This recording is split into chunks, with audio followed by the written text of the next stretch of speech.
Okay, good morning. Welcome to the Gospels and Acts class. My name is Edwin Dansiriaco. And so this is in addition to this one, I'm going to teach a tutorial in Pauline theology. And so I renamed the course Reading the Four Gospels Together and then plus Acts. Okay. And so our lesson outline. So this is for this morning is we're going to talk a bit about the course description, and we did that a few minutes ago. And then we will talk about the meaning of the word gospel, and then the question, why the gospels were written. Okay, why were the gospels written? So we will look at the purposes rather, of the formation, or we should say the necessity. And then we will talk about formation of the Gospels, and then who were the authors of the Gospels. So, and then we will have a break in between, and then two four source hypotheses after the break. So for today's lesson, our main resource is the book of Mark Strauss, Four Portraits, One Jesus, An Introduction to Jesus and the Gospels. I think there's a copy in the PTS library of this one. So the word gospel, the English term gospel comes from the Old English Godspell, a translation of the Greek noun evangelion, meaning good tidings or good news. Evangelion was used in the Greek world for the announcement of good news such as victory in battle or for the enthronement of a Roman emperor. An inscription for the birthday of the Roman Emperor Augustus reads, "Good news to the world." So about the birthday, reminds you of something, no? Birthday ng emperor. In the Old Testament, the announcement of God's end time deliverance of His people is sometimes referred to as good news. The Hebrew word for good news is Besorah. Okay? From basar. It's different from bashar, no? Kasi bashar means flesh. So it's the besora is using the sin. The other one is the shin in Hebrew. So it means good news or good tidings. And the root word is basar, meaning to bring news or to announce. And so these are samples of Old Testament texts which use the the uh, the root words that were taken from the root of the Evangelio. So Isaiah 52:7, how beautiful in the mountains are the feet of those who bring good news, who proclaim peace, who bring good tidings, who proclaim salvation, who say to Zion, your God reigns. So I got a portion, no, not the entirety, of Isaiah 52:7 from the Septuagint, or the Greek translation of the Old Testament. You could see that Evangelizomeno, which goes back to those who bring good news. It's um, um, what we call a genitive participle, genitive nominative participle. Sorry. Genitive participle na with functions, no? Those okay, and then evangelizomenos, no? So to bring good tidings, no? Uh, to proclaim salvation, who say to Zion. And so Isaiah 40 verse 9, I think that's the same, no? No. You bring good news to Zion, go up on a high mountain, you bring good news to Jerusalem. Lift up your voice. Isaiah 61:1. The Spirit of the Sovereign Lord is on me because the Lord has anointed me to proclaim good news to the poor, which has which is associated with the messianic mission. Okay? The messianic mission. He has sent me to bind up the brokenhearted, to proclaim freedom for the captives and release from darkness for the prisoners. So just by looking at Isaiah 61:1, you could notice that the gospel has something to do with the presence of the Messiah, with the role of the Messiah in proclaiming, in setting, giving freedom to the brokenhearted, send me to bind up, to bring healing rather, and to proclaim freedom for the captives and release from the darkness. 96 to sing to the Lord, praise his name, proclaim his salvation day after day. It has something to do with the proclamation, the verb proclamation. If you know the history of marathon, no? The marathon that is used in the as a sport, no? This is the name of Pidippides, okay? There are two stories associated with Pidippides. We will just discuss one. He is most well known for being the character in ancient Greece who is said to have run non-stop from a battlefield in Marathon to the citadel in Athens in 490 BC, bringing news of the Athenians' army victory over the Persians in battle, no? And then before dramatically dropping dead. So Pidippides, after running from Marathon to Athens, no? When he was able to bring the good news, no, he died. So um the word gospel still, though Jesus was probably speaking Aramaic, the early church translated these words into Greek, and evangelion soon became a technical term for the good news about Jesus Christ. In First Thessalonians, one of the earliest New Testament letters, perhaps written about AD 50, Paul uses evangelion in First Thessalonians, meaning the spoken word, okay? The oral proclamation of the good news about Jesus Christ. Not the book, okay? So we know that Matthew, Mark, Luke, and John are called gospels, but in the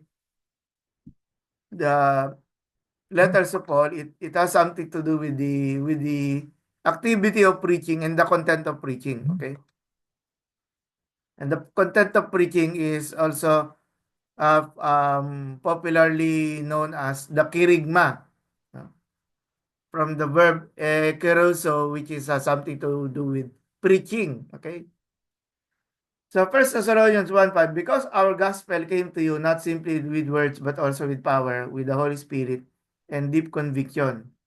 You know how we lived among you for your sake. Remember that in First Thessalonians 1 verse 5, the first gospel that was written was Gospel of Mark, was not yet okay.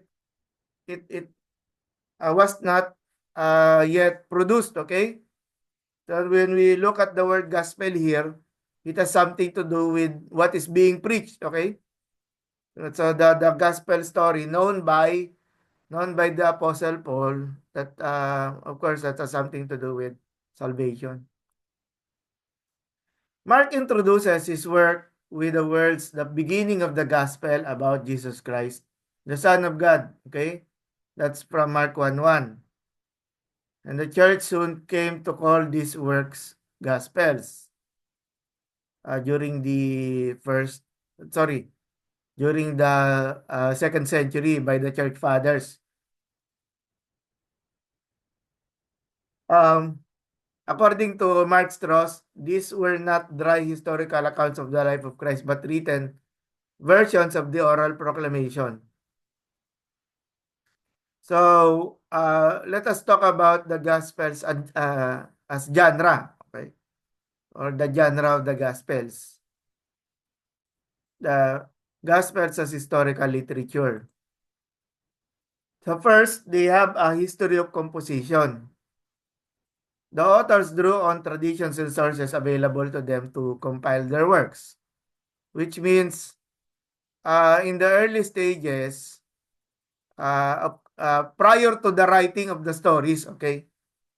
So they have in mind, they memorized, okay? They memorize the sayings, they memorize the events, okay? The events. So the stories remain in their minds, okay? So the second process is the Gospels are historical in that they are set in a specific historical context, okay? So since they have history, it is important to examine the conditions, no? When the when those historical events and stories took place, okay? And this is where narrative criticism will be very important, okay? Because it observes the details available in the story. So this setting is first century Palestine during the period of Roman occupation. To understand the Gospels, we must enter into the world in which they were written. We call that the ano no yung the three different ways of looking at the text, which is the world of the text, the world behind the text, and then the world before the text. Okay. So I want to explain. The world of the text is what you have in the Bible. So it is the text. And then the world behind the text that has something to do with the background, such as the one being discussed today, no? In the second point. The world before the text that refers to you, to us, no? To your context. How does it speak to us? Given, for example, in just this class, we have two nationalities here, no? Filipino and from the nation of Myanmar. Okay. And then the third one is the Gospels are historical in that they are meant to convey accurate historical information. Okay. So we believe that the Gospel writers tell the truth, no? That the stories and their stories and the conversations, the miracle stories, no, were ano no, actually took place, no, during their time. So the fact that the Gospels are historical in that this third sense has profound implications for Christianity as a religion. The faith of the Gospel writers is based not on the esoteric teachings of a first century philosopher, nor on religious myths with symbolic meaning. It is based on the historical person and the work of Jesus Christ. That the Gospels claim to be the record of God's actions in human history, his entrance into human history in the person of his son. And when we look at the first chapter of John, no? John chapter 1, we can see many of these elements, no? That the reason why Jesus came as described by John the Baptist is that Jesus is the Lamb of God, okay, who takes away the sins of the world. So it's not just about knowing the story; it is also about seeing how the stories fit in the salvation history, okay, fit in the saving plan of God.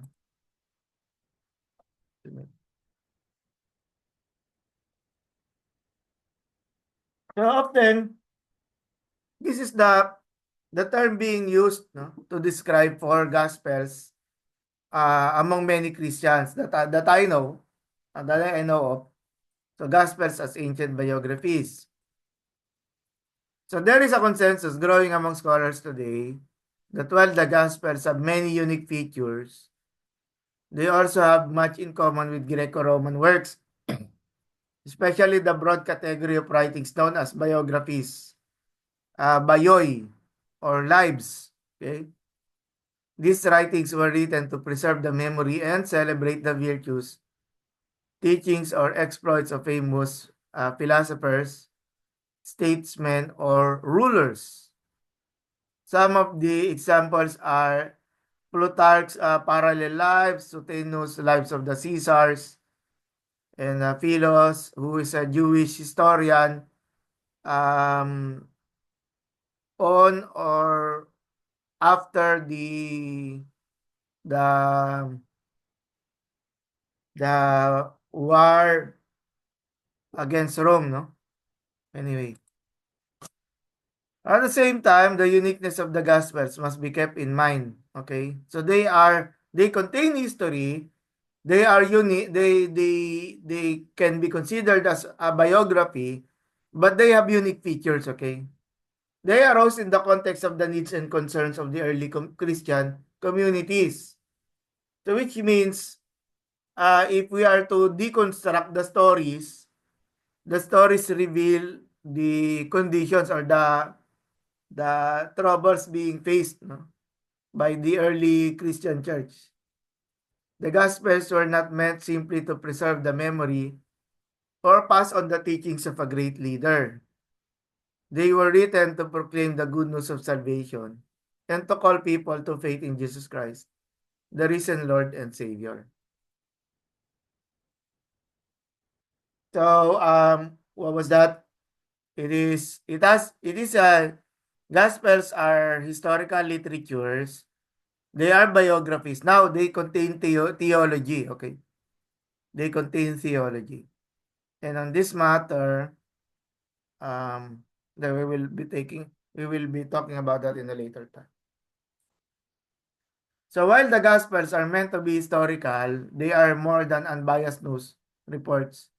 They are theological documents written to instruct and encourage believers and to convince unbelievers of the truth of their message. This is evident in that they focus especially on the saving work accomplished through the life, the death, and resurrection of Jesus Christ. This is why we call the gospel writers evangelists. From evangelism, to announce the good news, they are proclaimers of the good news about Jesus Christ.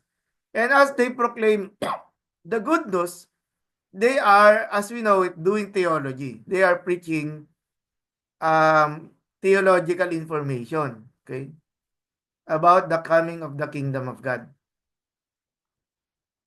And so each evangelist has a story to tell and a perspective to emphasize. Each brings out certain aspects of Jesus' identity. Notice the unique way each introduces his work.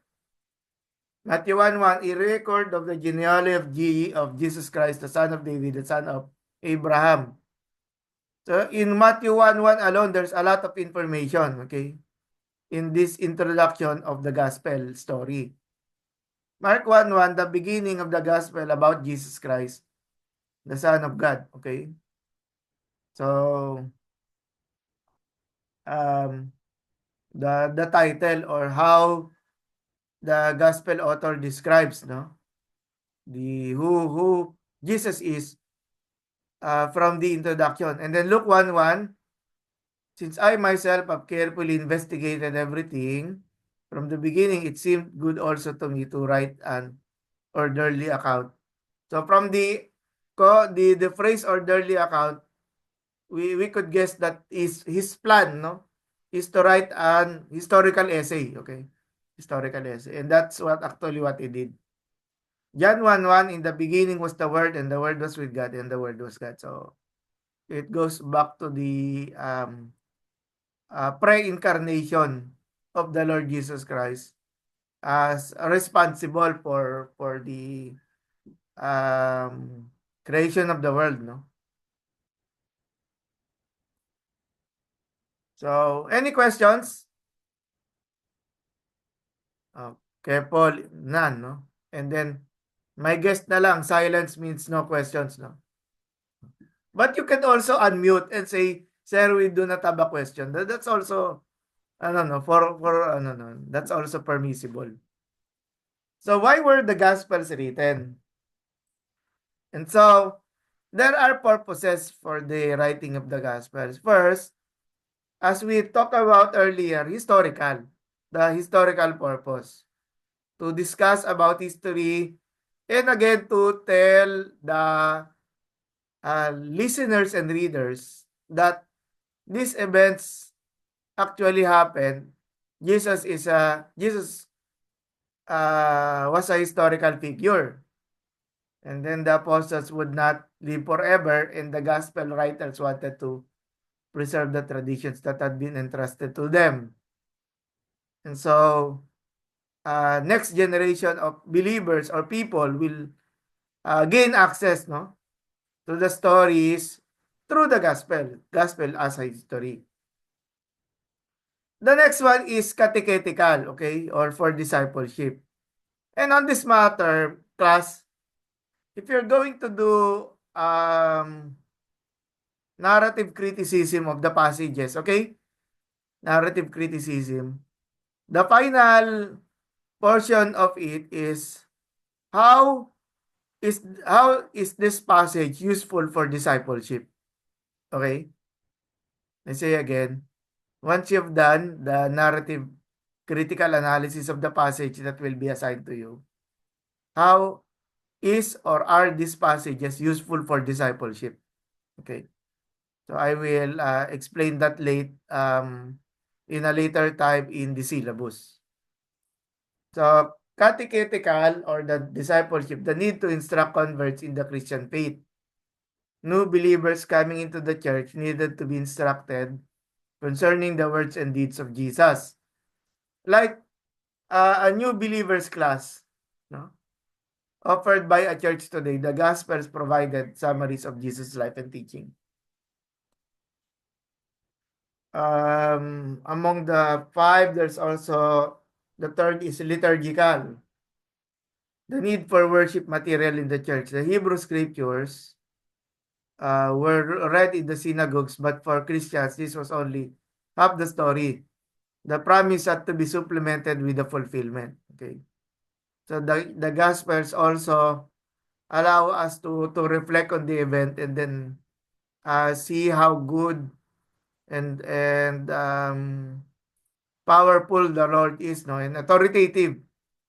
And so by doing so, in doing so, we have reasons to praise the Lord, no, and thank God in our lives, no. So how we can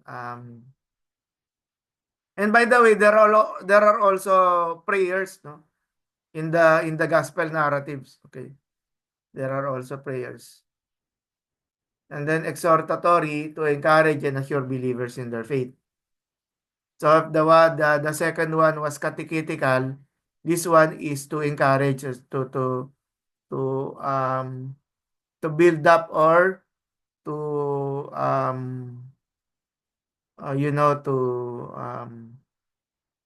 encourage believers to remain, no, remain in the faith even when they are experiencing persecution or different troubles or even doubt, no, even doubt, especially when have difficult experiences in life, a loss of a loved one, di ba?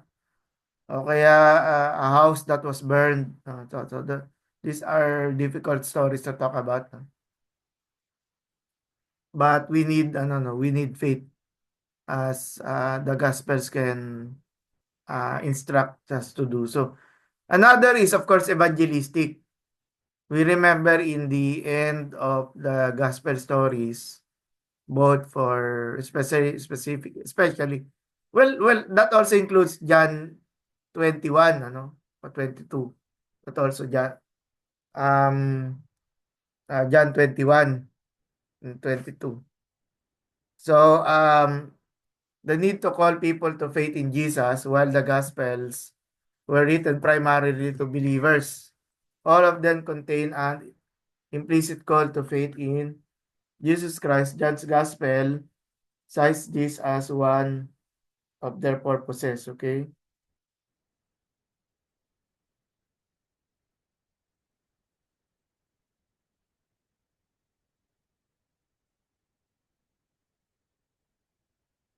Sabi na nga ba, John, 21 chapters lang, John 21.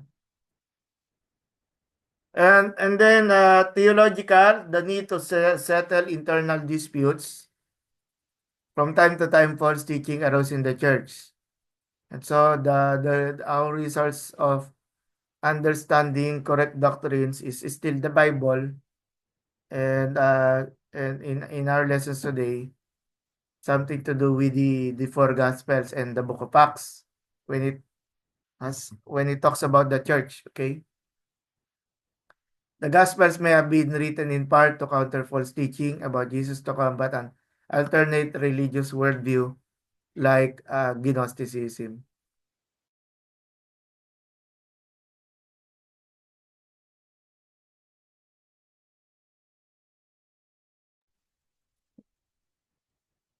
Apologetic, the need to respond to external attacks on the church. If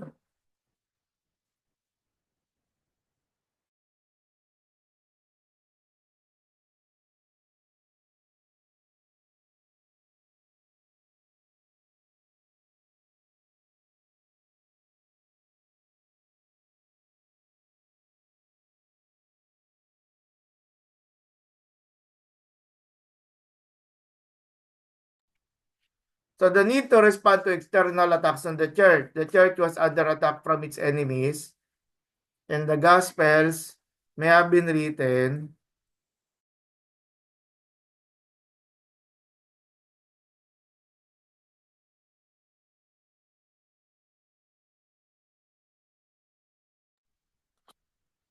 the Gospels may have been written in part to respond to these attacks. Matthew's Gospel appears to be responding to accusations made by the Jewish community against Jesus' messiahship and against the Jewish Christian church. The formation of the Gospels, the Gospels form. Before we discuss the different contents, let us look at the conditions that led to the writing. Okay, these are approximate dates. At first, Jesus died approximately AD 33. Okay, so the beginning of his ministry was AD 30, and then he died and resurrected at AD 33. 3 years later, no, Stephen was stoned about AD 36. And then look at this. Paul's first missionary journey was about 46, which means Paul was already preaching in different parts of the world. Of course, the Jews in Jerusalem in Galilee were already preaching, okay? Even we say even during the lifetime of the Lord Jesus Christ. And so the first gospel was Mark, written at about 60 to 70. So that's about 30 or more years of difference, no? Between the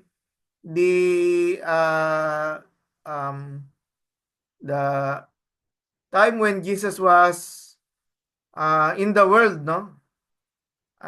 During the incarnation, about 30 or more years when the first gospel was written. And so according to Charles Moule, in his book Birth of the New Testament, it is obvious this is a response to the preaching of Paul, okay? It is obvious that once someone had accepted the kerygma or the content of the gospel message, he would need the feeling out of it and an embodiment of the Jesus who had been thus briefly proclaimed as Lord. The evangelistic message of Paul was, we deduce it from references in his epistles, would have lacked the power to hold the affections and loyalty of the believer if it had never been reinforced by a portrait of the Lord in his words and deeds. Okay? So people will be like, we received the gospel message, we repented from our sins, but the next question is, who is Jesus? Okay? How did he live? What did he taught? No? And it would have been virtually impossible to explain Christianity to an inquirer or defend it against an antagonist without some circumstantial account of how it all happened. It is all very well to say to the Jerusalem crowd very soon after the crucifixion that the Jesus whom they crucified has been made Lord and Christ, no? Acts 2:36. But when we look at this conversation, Acts chapter 2, this is a conversation between the Apostle Peter and the Jews who already know, no, what happened to the Lord Jesus Christ.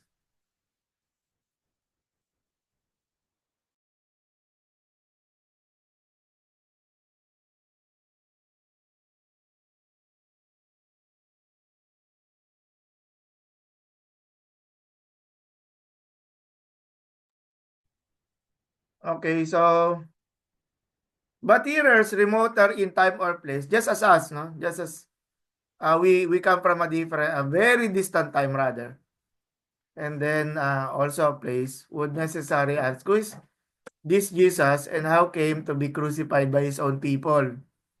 What is known about his story? What sorts of words and deeds are connected with him?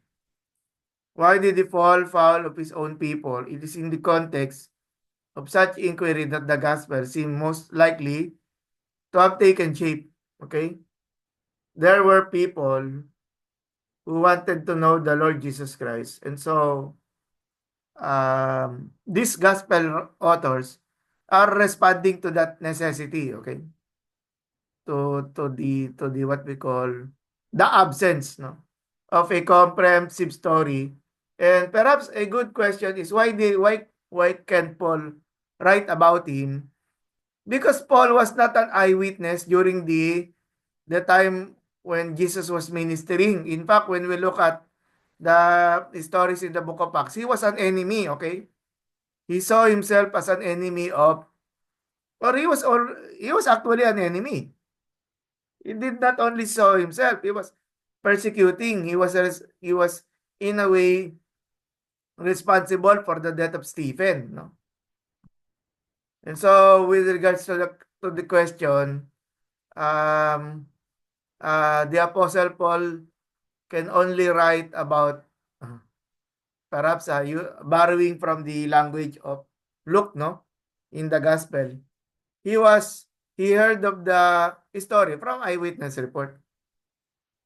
But again, he is not qualified, okay? He is not qualified to write a story about the Lord Jesus Christ. Perhaps he is, but we may not find a complete picture, no? The stages oral traditions. So let's go back. Sorry, this is 1, 2, 3. This is not just I will edit this one.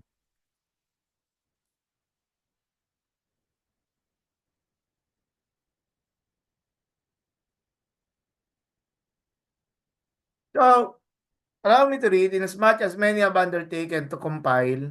Sorry. Sorry about that. Inasmuch as many have undertaken to compile a narrative of the things that have been accomplished among us, just as those who from the beginning were eyewitnesses and ministers of the word, have delivered them to us, it seemed to give good to me also, having followed all things closely for some time past, to write an orderly account for you, most excellent Theophilus, the recipient, that you may have certainty concerning the things you have been taught. And look at the ones highlighted here. Seemingly, this is information coming from Mark Strauss again. That by just looking at the text, we could imagine the processes. Okay, first, since Luke was not an eyewitness, so we can say he is second generation Christian. No, he is a second generation Christian, and so he perhaps interviewed, no, in our modern term, like the task of a journalist or a biographer. So he asked eyewitnesses, perhaps about the story of Mary. No? It is possible that Luke heard the stories from Mary herself, di ba? That is possible about the Annunciation, the story of Mary's relative Zechariah and Elizabeth, right? And so by default, John the Baptist is one of her relatives, and with the appearance of the angel Gabriel. So it is possible. That also has something to do with the story of the nativity, no? But of course, we can see here that the eyewitness report were the ones who passed it to Luke as an author, and then he followed all things closely, which means he did his homework very well. Okay, he arranged the the the parts of the story. He arranged them together, and then from there he was able to write an orderly account. Okay, that is in blue. And then the phrase in gray, or the clause in gray, have certainty concerning the things you have been taught. It is the purpose, okay? The purpose of the writing that Luke uh, put in his introduction. So, form critics claim that the early Christians transmitted the words and actions of Jesus by word of mouth. That was the thing that I was mentioning earlier, that the sayings of Jesus, even the parables and the events, were in memory. Okay, it was in memory. So they again, when you talk about memory, the problem about memory is that there are elements that will be no, that will be forgotten, no? And so when we talk about, okay, there's a question. Sige. Sige lang, sige lang. Thank you, Pastor Paul. So, only after 2 decades or so did the material begin to be put into written sources, with the Gospels themselves coming shortly afterward. So, there is a gathering of information. And perhaps si Luke, he had a notebook, no? Luke had a notebook, and he was writing on them. Of course, not the notebook that of course, he was using yung papyrus sheets or vellum, no? Yung pages to write down, to gather his story, and then to complete the narrative. So some stages, these are just of course suggested, no, since the modern authors were not there. These are educated, what we call it, educated reconstructions of the events, no? The stories and sayings of Jesus circulated in small independent units. The early form critics argued that an exemption to this rule was the Passion narrative, which they thought was a self-contained literary unit from a very early period. And so we say stories and sayings. There were findings, no, archaeological findings, that during in the what we call villages in ancient Jerusalem, there were small sheets of paper, no? Small sheet of paper wherein they would write down no, important sayings, no? For example, a short sheet of paper would contain maybe just one saying, no? And so which means it's like in our present day taking notes, okay? It's like taking notes in our modern time. So they have sheets of paper and they were writing them down, of course. Then the second stage, the transmission of the gospel material can be compared to the transmission of other folk and religious traditions. So this, again, this information were encapsulated in folk stories, okay? Folk stories kept by perhaps the eyewitnesses or the second generation believers. Responsibility for this transmission rests not with the individuals but with the community within which the material takes shape and is handed down. Okay? An example would be, for example, the Sermon on the Mount. So when we look at the story, Jesus was there and then he was gathered by the followers, the crowds surrounding him, and then Jesus began to speak. But again, the question is, did Jesus speak all three chapters, no? In just one setting? Matthew 5, 6, 7. Um, uh, this is less likely. So Matthew 5 to 7, the more educated understanding is that the Sermon of the Mount are collections of sermons, no? Preached at different times and places, okay? And gathered together in a form of a topical arrangement, okay? So the third one, the stories and sayings of Jesus took on certain standard forms, hence form criticism or the history forms that are the most part still readily visible in the gospel. So the form criticism refers to analysis of each form or saying and how these sayings are, given different interpretation, different means of interpreting the forms or different small pieces of genre within the Gospels. Fourth, the form of a specific story or saying makes it possible to determine its sits in level or the setting in life, function in the life of the early church. According to Rudolf Bultmann, okay, so you know Bultmann, ano? Some of you. The proper understanding of form criticism rests upon the judgment that the literature in which the life of a given community, even the primitive Christian community,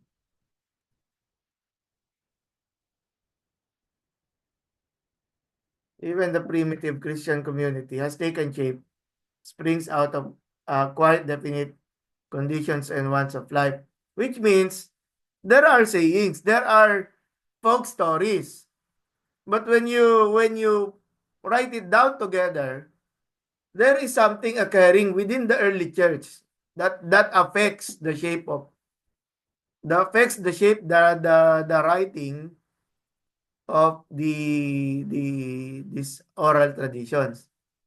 And then on the fifth, of course, as it passed down, the sayings and stories of Jesus, they were gathered together and then put in one long scroll.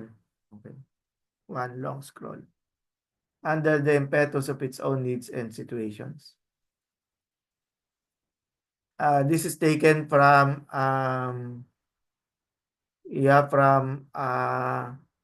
Carson and Carson and Leon Morris.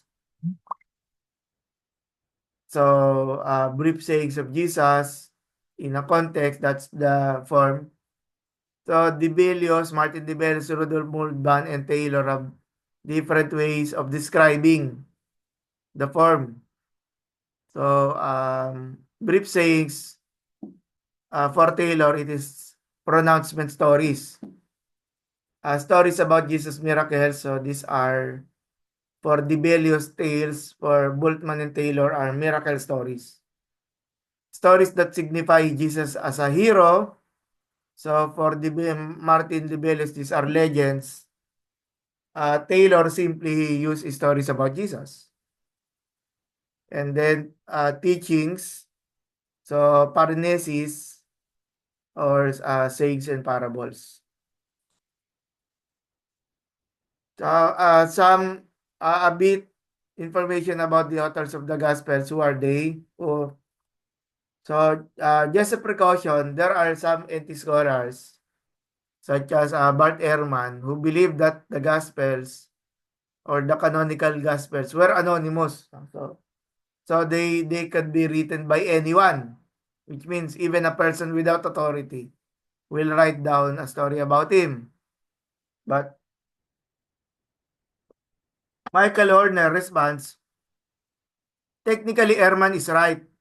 The four Gospels are anonymous because it does not follow the convention of a letter. Okay?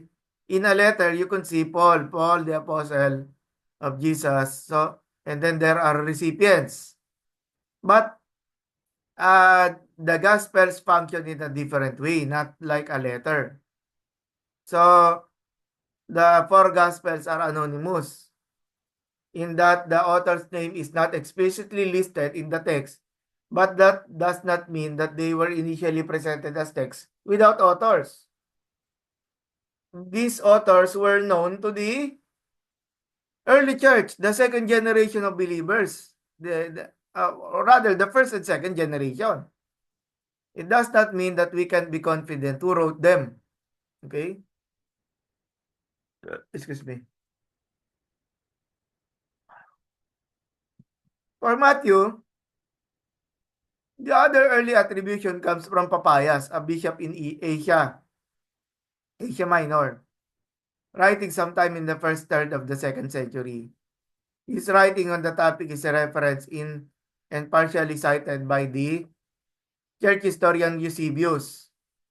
The relevant question from Papias reads, Matthew collected the oracles, the Talogia, in the Hebrew language, Hebraidi dialecto, and each person translated or interpreted them as he was able. According to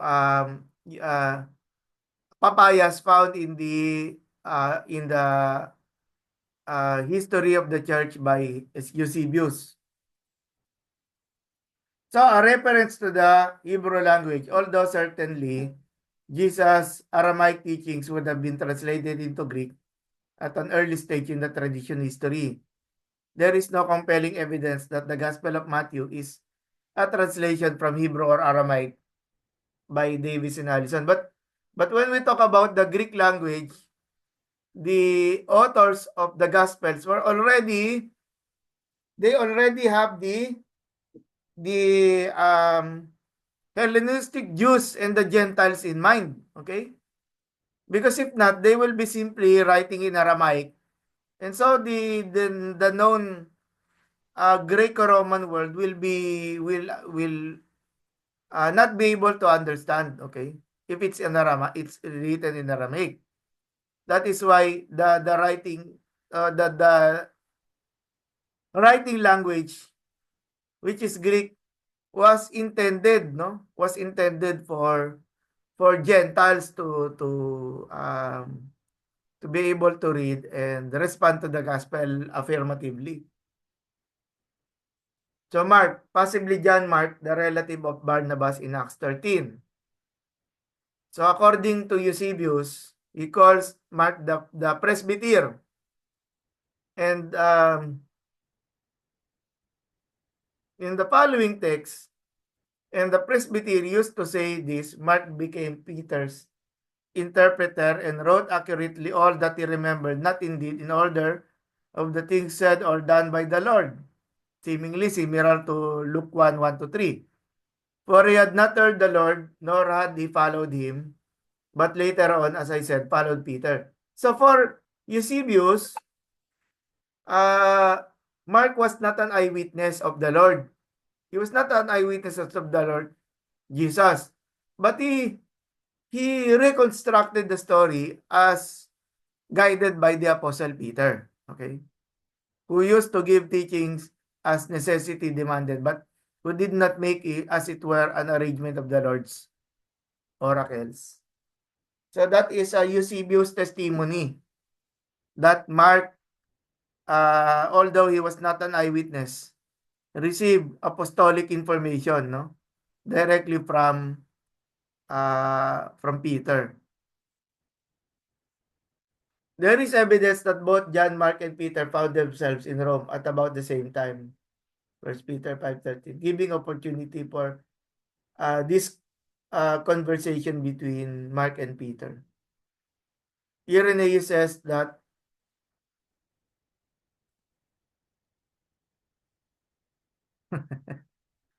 you are a Presbyterian, ano? Mark the Presbyter, no? So Anyway, but maybe sa presbyter within the Pentecostal church, no? That's also possible. Okay, so Irenaeus says that Mark composed his gospel after Peter's departure. Another, it is an idiomatic expression meaning after the death of Peter. No,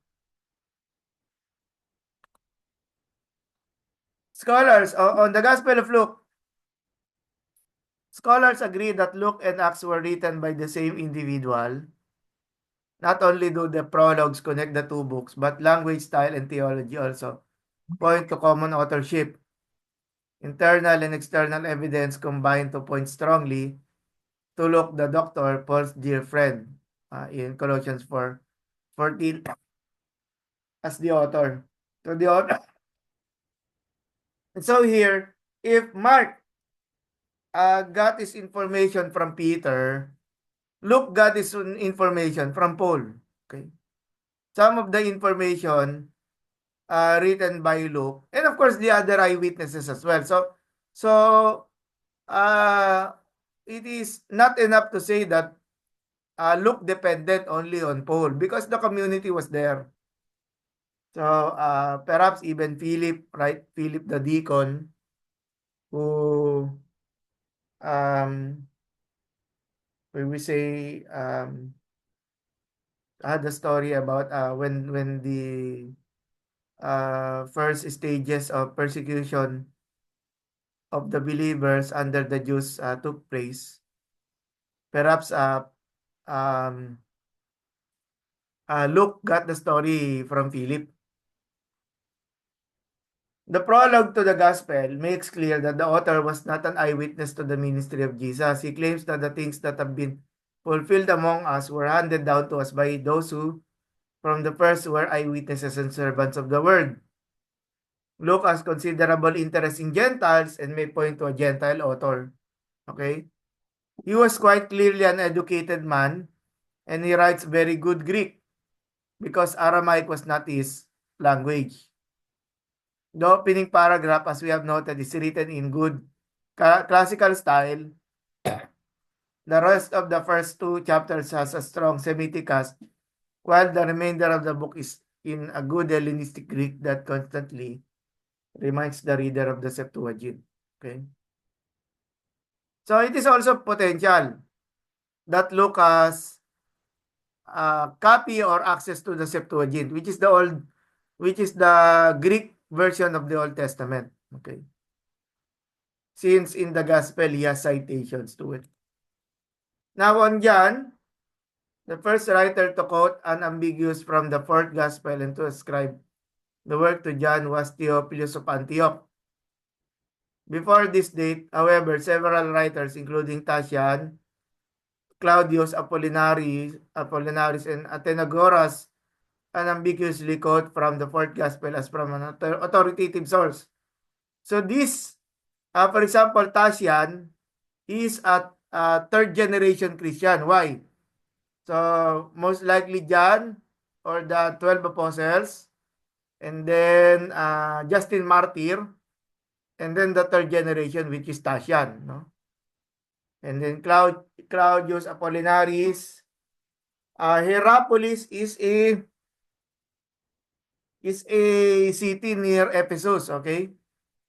Hierapolis. So again, we will remember the John, the author, no? That John uh, became a bishop of the seven churches in Asia Minor.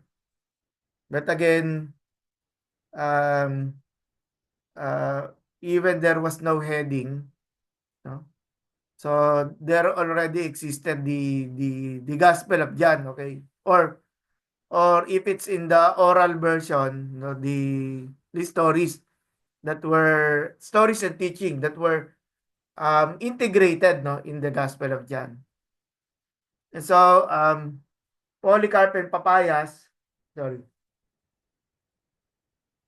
of information, no, derives primarily from Irenaeus, end of the 2nd century, and Eusebius, the historian of the early church. Polycarp was martyred in 156 at the age of 86.